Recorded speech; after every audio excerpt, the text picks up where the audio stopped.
Bonjour, salam alaikum, bienvenue dans votre émission Questions d'éducation sur RTV. Et oui, effectivement, nous allons continuer notre cheminement, notre chemin, notre voie, à traiter toutes les questions d'éducation. Et effectivement, aujourd'hui, je crois que nous devrions être conscients de l'importance de l'éducation pour nos enfants, mais commençons par nous, en tant qu'adulte, en tant que papa, en tant qu'éducateur, enseignant. Ah oui, l'enfant, il se construit à partir de l'autre et à partir de l'adulte. Et en particulier à partir de ses parents. Et oui, en fait, en réalité, j'étais sur la route pour quelque chose de privé, disons, et il y avait un groupe de jeunes avec un enfant, un bébé. Croyez-moi, c'est un bébé. Il ne devrait pas dépasser les 2 ans, facilement. Et il était malheureusement, ces jeunes-là, sur l'un des genoux de ces jeunes, il y avait ce bébé. Ils étaient en train de fumer du shit. Et oui, croyez-moi, en pleine rue, en public. Et je me suis approché, parce que je ne peux pas ne pas intervenir, ne pas arrêter ce drame, ce crime. C'est un crime, c'est un drame. Vous vous rendez compte? Un bébé, un enfant, un bébé carrément, je parle d'un bébé là, est en train de vivre dans un environnement pollué, mais pollué avec du danger réel qui est le shit. Je me suis approché du jeune, je lui dis, sans calculer les conséquences que je peux avoir et les répercussions, les réactions violentes, pas violentes, parce que je suis sensible aux enfants et je sais ô combien ce bébé pourrait développer tout d'abord des maladies chroniques et surtout des troubles psychiques. C'est une certitude. Puisque pour ce bébé, et beaucoup d'enfants, malheureusement, lorsqu'ils voient leur papa, leur maman, leur soeur, leur frère, etc., fumer du shit, en s'exhibant complètement, en se montrant complètement, cet enfant, il va considérer comme fumer d'un côté et le shit d'un autre côté comme quelque chose de banal. Donc il ne va pas trouver d'interdit, il ne va pas trouver de danger, pour lui, Et surtout cette odeur qui va l'avaler, l'absorber, sans se rendre compte. En réalité, je voulais parler d'autre chose aussi. C'est que ce jeune vers qui je me suis adressé, qui fumait, je lui dis, mais quand même, à moindre des choses, on ne peut pas aujourd'hui, embarquer cet enfant, ce bébé, dans une mésaventure avec un danger réel, c'est un danger réel, indiscutable. Et je parlais avec lui.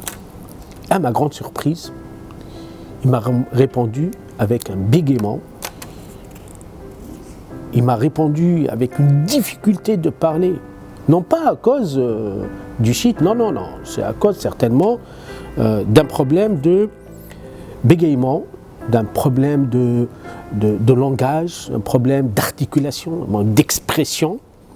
Et c'est là où je vais en venir. Et ô combien aujourd'hui des personnes qui sont dans des entreprises, qui ont des difficultés énormes à se prononcer librement, calmement et surtout avec aisance. Parce que le problème, il est là. Et comme vous le savez très bien, ça pourrait être un handicap sérieux. Dans la communication, vous vous rendez compte que quelqu'un, il a du mal à exprimer. Il a du mal à articuler, il a du mal à sortir des mots, il a du mal à dire, à parler. Nous avons la certitude que cette difficulté, cet handicap, provient de l'enfance. Et oui, c'est pour cela que je vais avec vous, si vous permettez, parler, sur la base d'un grand pédopsie, Rufo, d'où provient ce bégaiement et comment expliquons-nous cette difficulté de s'exprimer? Ce qu'il faut savoir, c'est que selon les experts, la plupart des troubles du langage doivent être identifiés et soignés avant 4 et 5 ans. Donc, c'est la période où on peut effectivement s'apercevoir, nous les adultes, les parents, etc., qu'il y a un problème de facilité de s'exprimer et de langage. Bien sûr, on le trouve dans les difficultés scolaires. Et ô combien, nous, les enseignants, par exemple, les éducateurs, etc., c'est vrai qu'on ne s'aperçoit pas du tout, on a du mal en fait à détecter, à comprendre pourquoi cet enfant, il ne veut pas parler. C'est ça en fait l'handicap, parce qu'il a peur qu'on se moque de lui, il a peur qu'on le traite de débile, il a peur de ne pas être comme les autres, être différent des autres à cause de cet handicap. Et là, il va se rétracter complètement, il va se replier sur lui et il ne va pas pouvoir répondre aux questions et participer avec les autres. Vous savez, c'est vraiment une souffrance horrible, terrible, insupportable pour un enfant. Pour un enfant qui est censé intégrer, participer et être avec ses collègues, ses camarades et ses amis. Donc, ce qu'il faut savoir, c'est que nous avons deux types de bégaiement. En fait, il y a l'enfant qui bégaye, ou qui bégaye, pardon, naturellement. En fait, voilà, ça peut arriver que dans une phase de sa vie, il va être bloqué. Mais là où ça devient en fait une difficulté, un handicap sérieux, c'est lorsque nous, les adultes, on ne s'aperçoit pas du tout.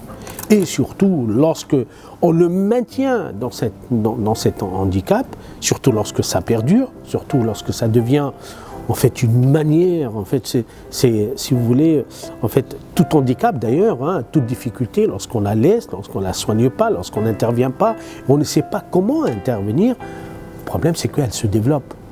Et oui, elle va devenir, en fait, elle était à 1%, elle devient 5, 6, jusqu'à elle peut arriver à 100%. Et bien sûr, on le sait très bien que c'est quelque chose, en fait, qui peut provoquer la honte, qui peut provoquer aussi le retrait de la vie sociale.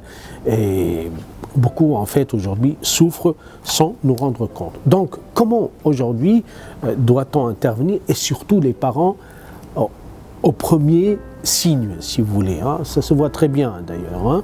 En fait, ce qui est sûr et certain, c'est que tout enfant qui a cette difficulté de facilité de langage et qu'il a peur de parler, etc., nous avons la certitude aujourd'hui que c'est dû en fait à deux causes, si vous voulez, hein. La première cause, elle est chronique, donc là, en fait, il faut en fait voir un peu le côté physique, physiologique, et nous avons l'autre cause que j'aimerais bien vous parler, c'est la cause psychologique.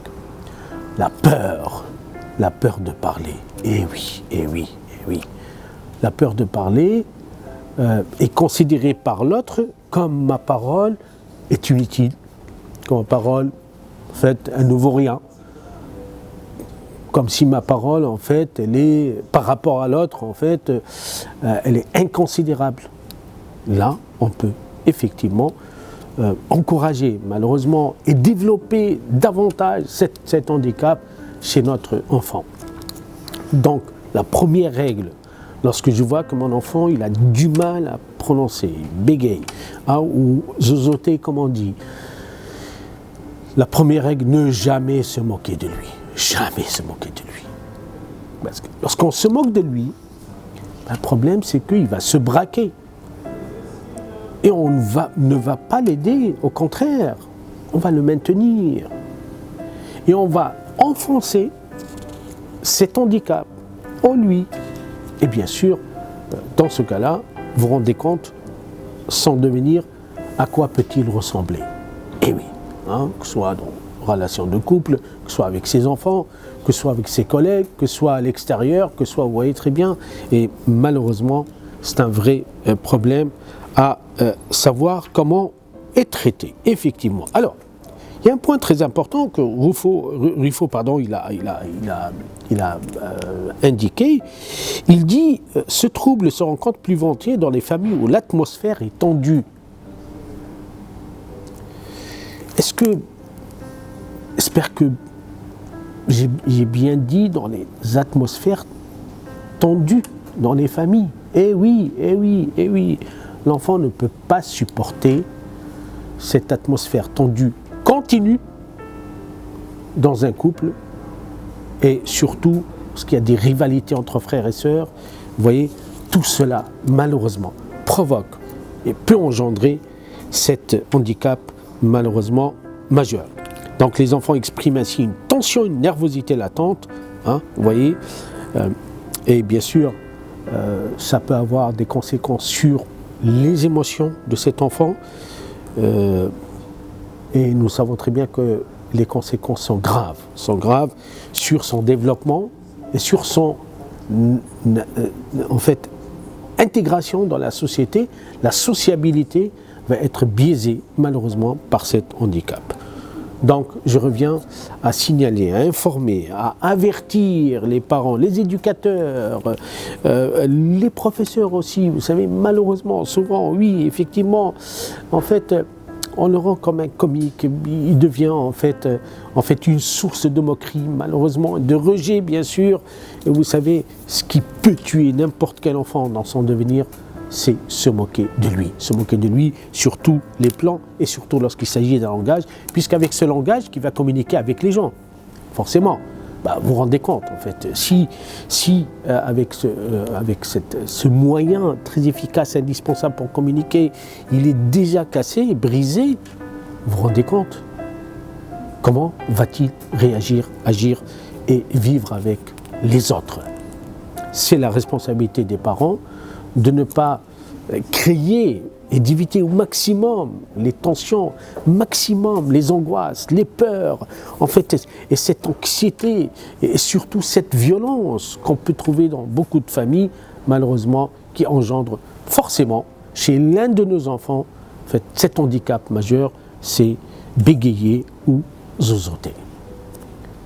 J'espère, chers parents, j'espère, chers éducateurs, enseignants, j'espère vraiment au fond de mon cœur qu'on saisit ce problème et qu'on soit conscient des difficultés et que nous avons une responsabilité d'aider cet enfant à dépasser cet handicap qui peut lui pourrir la vie et le rendre souffrant. Et oui, croyez-moi, hein, je crois que beaucoup vont se reconnaître certainement dans cette émission, et c'est vrai que et c'est un appel d'espoir, ou c'est un point d'espoir, ou c'est un élément d'espoir. Tout est réparable. Et oui, effectivement, tout est réparable. Et on l'a vu, hein, vous savez, lorsque vous êtes papa, vous êtes père, vous êtes responsable, vous êtes adulte, et que vous traînez cet handicap avec vous, c'est insupportable. Croyez-moi, c'est insupportable. D'accord, donc vous avez l'air de ramer, vous avez l'air en fait de vous battre contre cet handicap, de faire comprendre l'autre, et vous n'arrivez pas. Dans ce cas-là, vous allez bloquer complètement, vous n'avez plus envie même de parler, de vous exprimer, alors que vous avez beaucoup de choses à dire. Écoutez, j'espère qu'on a fait le tour en fait de cet handicap majeur, et surtout à retenir deux points très importants. Le premier, faites de sorte à ce que vous sauvez votre enfant, vous intervenez au bon moment, sans moquerie, et s'il faut à la rigueur, aller voir un orthophoniste, pourquoi pas, ouais, c'est très important, mais surtout sachez que les causes psychiques, elles sont plus importantes que les causes en fait physiques ou organiques. Merci beaucoup, je vous souhaite une libération de la parole, je vous souhaite beaucoup de courage, je souhaite surtout en fait une bonne communication entre nous, êtres humains. Merci et à la prochaine fois.